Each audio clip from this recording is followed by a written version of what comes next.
Now, your retail bond issue that you spoke of earlier, that obviously was put on ice for a while in October after a Supreme Court ruling on potential liability of the Auckland Council and other councils for leaky commercial buildings, obviously on top of the existing liability for leaky homes.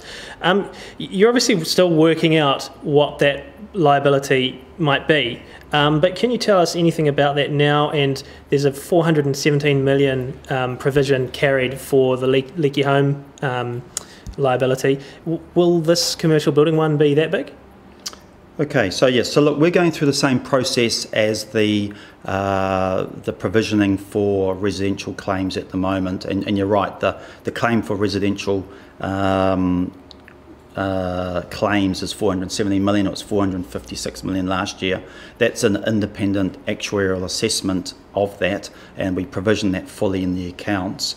For the non-residential, we're going through the same process now. We would not expect it to be as big. The reasons for that are a number. One is the 10-year stopgap on liability under the Building Act. So you have 10 years from when a code of compliance certificate is issued to make a claim. So that means that we are liable currently for any claims from December 2002 onwards. The Building Act was changed in late 2004, early 2005, and most councils had actually changed their process around issuing code certificates in about 2002, 2003. So that's the first thing. The actual window for claims is ever shrinking. Secondly, there's a last man standing approach as well too, which goes on, and that there's a joint and several liability. And what we've found under the residential is that council is last man standing, and that developers, builders have all gone into receivership or moved on. With the non-residential building activity that was occurring at the time, they were large-scale construction development companies who were still in existence, large professional architectural firms, all carrying insurance as well too. So our sort of last man standing is probably not as relevant with non-residential as what it is with residential. So long story short, we've seen a very small number of claims. We haven't got the final numbers yet because it is independently assessed by an actuary. We've really got to wait until they go through that process. The credit rating agencies have already looked at it, and they've sort of said, look, from their perspective, there is no issue. What we do currently is that with the residential claims, we provide for it. We then, when they are paid, we borrow over a 30-year term. We would do exactly the same thing for our non-residential provisions. So. And the council's first full financial year of operation showed a $233 million loss, with a big chunk of this, $167 million, stemming from unrealised costs on contracts to fix future interest rates. Can you give us a little bit of explanation around exactly how that worked? A lot of our readers have been interested and curious about that. I'm sure they have. Everyone likes to be a derivative trader and try and smell something. Look, we use derivatives like every other major corporate for hedging. We don't use it for speculative purposes. And I think derivatives have had a bad reputation over the years for misuse or for speculation.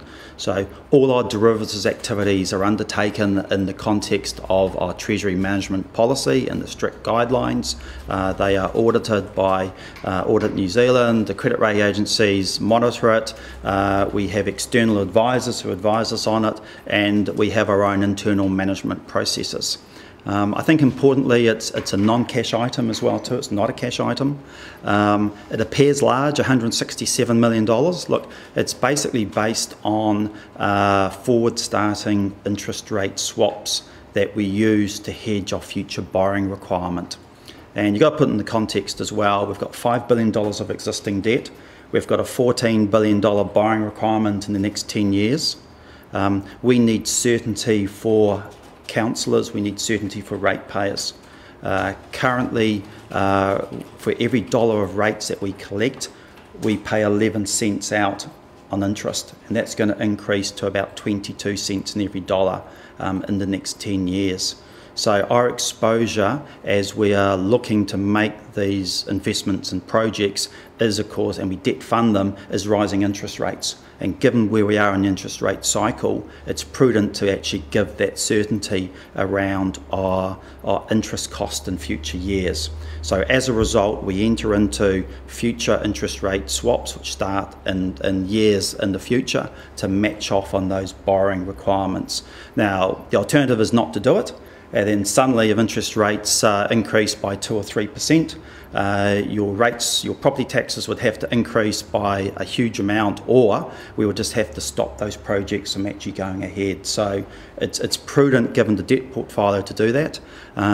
As I said, it will bounce around a lot, this revaluation reserve.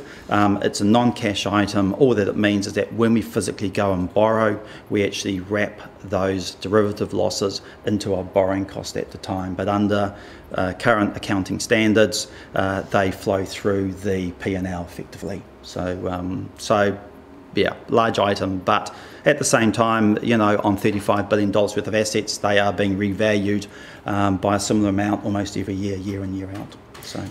Thanks for that, Mark. That's Mark Butcher, who's the Treasurer of Auckland Council, and I'm Gareth Vaughan at interest.co.nz with another one of our double shot interviews.